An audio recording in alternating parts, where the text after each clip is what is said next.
నేనే హోంమంత్రి అయితే డిప్యూటీ సీఎం పవన్ నోటి నుంచి ఇటీవల తరచూ వస్తున్న మాట. గతంలో ఓ ఘటన విషయంలో సీరియస్గా స్పందించారు పవన్. హోంమంత్రి వంగలపూడి అనితకు కీలక సూచనలు చేశారు. మీరు పట్టించుకోకపోతే హోంశాఖ పరిధిలో కూడా పనిచేయాల్సి ఉంటుందనే పరోక్ష సంకేతాలు పంపారు. ఇప్పుడు తాజాగా జన సైనికులతో నిర్వహించిన సమావేశంలో సైతం అలానే మాట్లాడారు.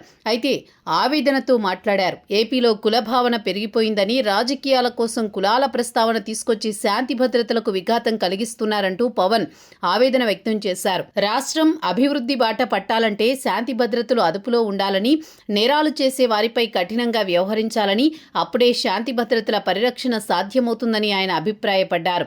నేను హోం మినిస్టర్ కాదని, అదే క్రిమినల్స్ అందరి అదృష్టమని సంచలన వ్యాఖ్యలు చేశారు. త్వరలో మంత్రివర్గ విస్తరణ జరగనుంది. అప్పుడు పవన్ హోంశాఖ తీసుకుంటారన్న ప్రచారం నడుస్తోంది. మొన్నటి ఎన్నికల్లో కూటమి అధికారంలోకి వచ్చిన తర్వాత పవన్ హోంమంత్రిత్వ శాఖను తీసుకుంటారని అంతా అనుకున్నారు. ఎందుకంటే అన్ని శాఖల పరిధిలో ఉంటుంది హోంశాఖ. ముఖ్యమంత్రి తర్వాత అంత అధికార పరిధి ఉంటుంది. అందుకే ఎక్కువ మంది సీనియర్లు ముఖ్యమంత్రి తరువాతి స్థానంగా భావించే హోంమంత్రిత్వ శాఖను ఆశిస్తారు. ఏపీలో 3 పార్టీల కూటమి, ఆపై సీట్ల సర్దుబాటుతో పాటు అధికారంలోకి వచ్చిన తర్వాత సమన్వయం విషయంలో పవన్ చాలా పరిణితితో వ్యవహరించారు. అందుకే ఆయన హోంమంత్రిత్వ శాఖను తీసుకుంటారని అంతా భావించారు. కానీ పవన్ మాత్రం ఏరి కోరి పంచాయతీరాజ్, గ్రామీణ అభివృద్ధి శాఖ, అటవీ, పర్యావరణ మంత్రిత్వ శాఖలను తీసుకున్నారు. ఆ శాఖలో తనదైన ముద్ర వేస్తున్నారు. పవన్ కళ్యాణ్ బాధ్యతలు తీసుకున్న తర్వాత ఏపీలో గ్రామీణ ప్రాంతాల అభివృద్ధి జరిగింది అనేది ఓ బలమైన ముద్ర.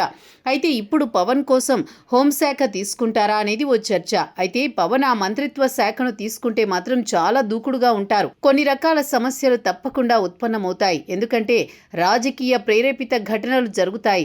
పవన్ పై ఉన్న కోపంతో శాంతి భద్రతలకు విఘాతం కలిగించేందుకు చాలా మంది ప్రయత్నిస్తారు. ఇప్పటికే ఓ అవగాహన వచ్చే ఉంటుంది మీ అందరికీ. కానీ పవన్ హోంమంత్రిత్వ శాఖను తీసుకునే అవకాశం లేదు.